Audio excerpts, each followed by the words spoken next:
현상 알아차림은 환경과의 상호작용에서 생기는 현상을 알아차리는 것입니다.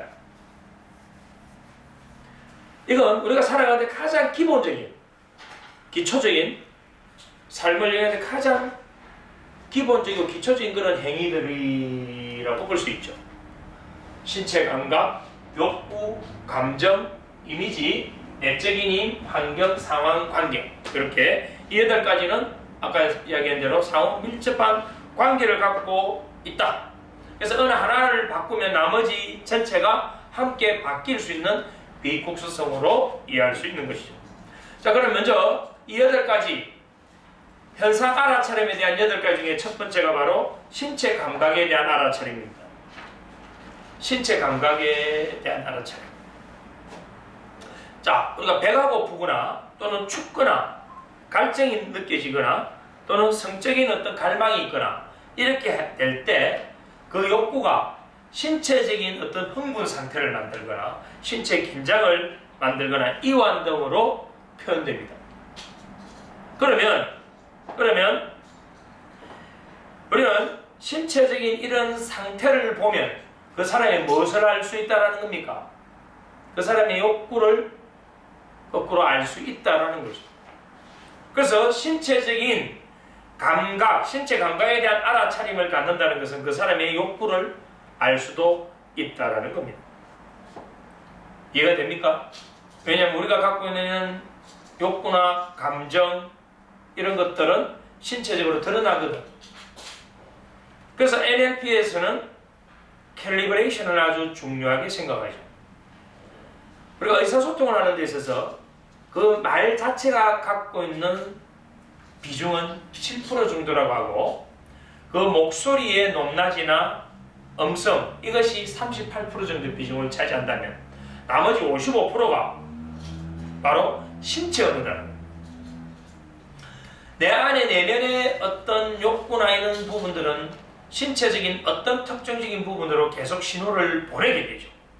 그래서 신체 감각을 지각할 수 있다는 것은 욕구를 또는 감정을 알아차리는 데 큰 도움이 되는 겁니다. 내담자가 상담하는 과정에서 상담자는 끊임없이 캘리브레이션 해야 된다 했죠. 그래서 신체의 어떤 긴장을 알아차린 후에 그것을 내담자에게 당신은 지금 다리가 심하게 떨고 있군요. 당신은 이 말을 할 때 입술이 심하게 떨리는군요.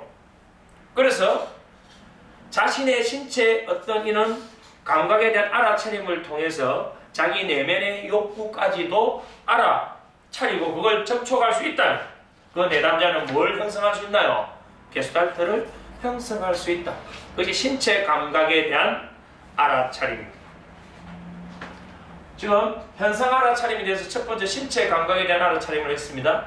자, 두 번째가 욕구에 대한 알아차림이에요. 욕구. 사람들은 저마다 욕구가 다 있죠. 그런데 지금 우리는 심리 치료적인 부분에서 관점에서 들어가는 거예요. 근데 심리적인 어떤 장애를 갖고 있는 사람들은 그러한 자신의 욕구를 뭐 하지 못한다?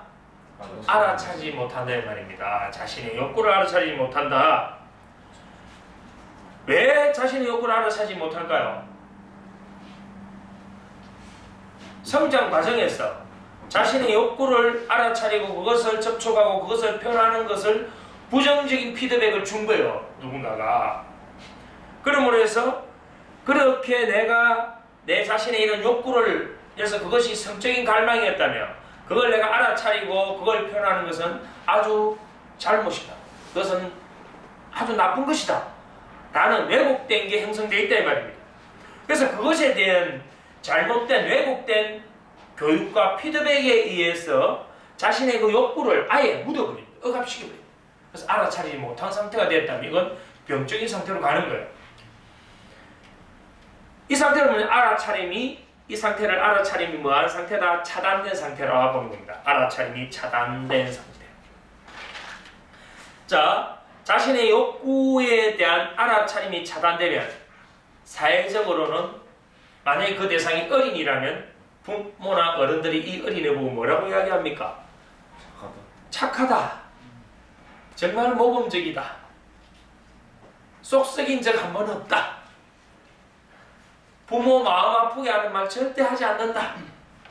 전부 이런 말을 외적으로 너무나 모범적이 된 말입니다. 하지만 그 대상 본인은 뭘 형성 못했나요? 게스탈트를 형성 못했기 때문에 심리적 장애를 갖게 되는 것이죠.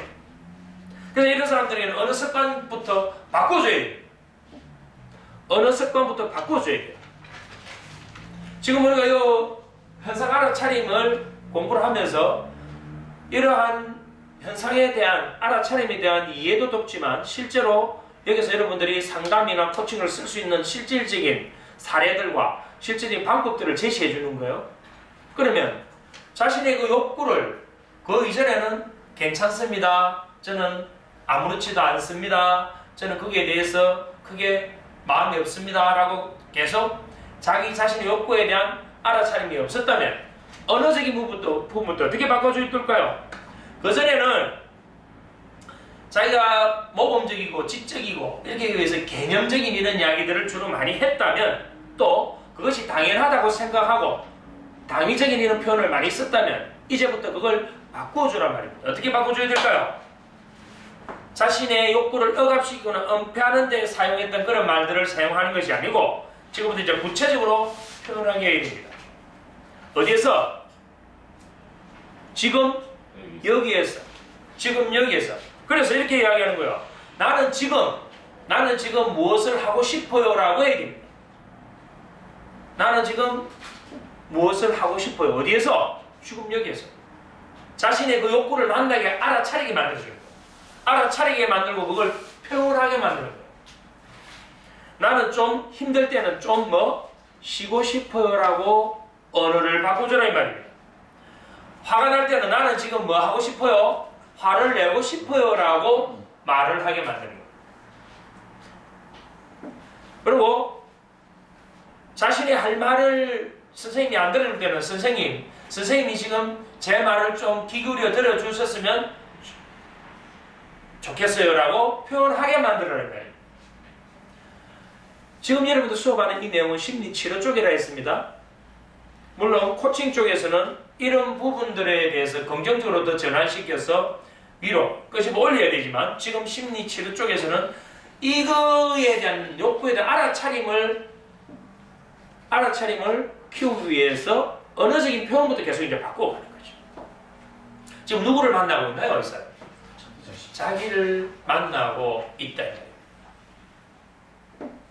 그리고 이런 사람들을 여러분들 코칭하거나 상담을 할 때는 매번 자신의 감정을 계속 말을 표현하게 만들고 아니면 글로써 자신의 그걸 욕구를 계속 쓰게 만드는 훈련을 반복하다 보면 어느 순간 내 안에 이런 욕구가 있었구나라고 자기 자신을 알아차리고 접촉할 수 있는 상태를 만든다.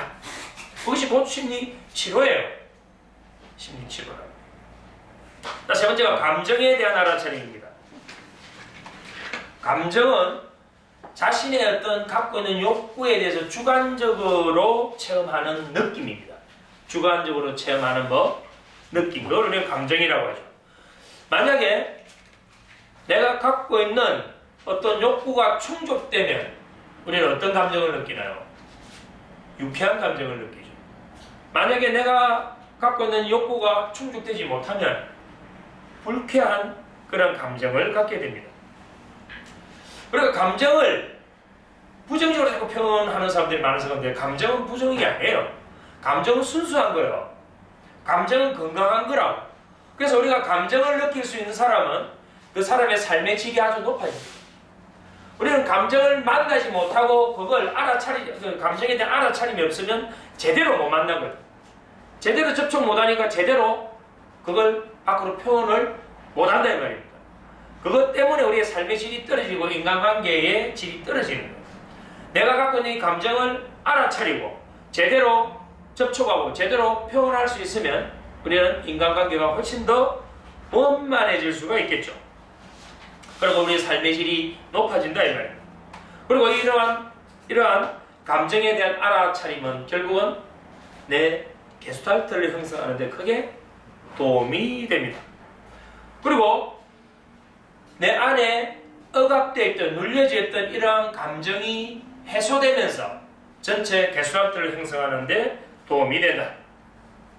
그러나 이런 감정은 긍정도 있고 부정도 있습니다. 그 부정적인 감정조차도 우리는 뭐 해야 될까요? 알아차린 후에 그걸 접촉하게 만들어서 그거를 밖으로 표현해서 해소할 수 있도록 훈련을 시켰을 때 내 안에 부정의 찌꺼기가 계속 남아서 나를 힘들게 하지는 않는다는 거죠. 그래서 부정의 감정적인 표현도 때로는 뭐 될까? 도움이 된다는 겁니다. 우리는 억압시킨다고 좋은 게 아니고 표현시키는 게 더 중요하다. 그래서 이제 상담 과정에 이런 거예요. 요즘 당신의 기분이 어떻는가요? 라고 물어보는 게 아니다 이 말입니다. 그래서 남편과의 문제가 있어서 상담을 하고 있는 내담자가 있다면 이 내담자에게 요즘 당신의 기분에 대해서 이야기해 주세요가 아니고 지금 제가 설명드린 이 이야기를 듣고 난 지금 여기에서 당신은 당신 남편에 대해서 어떠한 느낌을 갖고 있나요? 지금 여기에서 그 감정을 알아차리고 만날 수 있게끔 해준다 이 말이에요.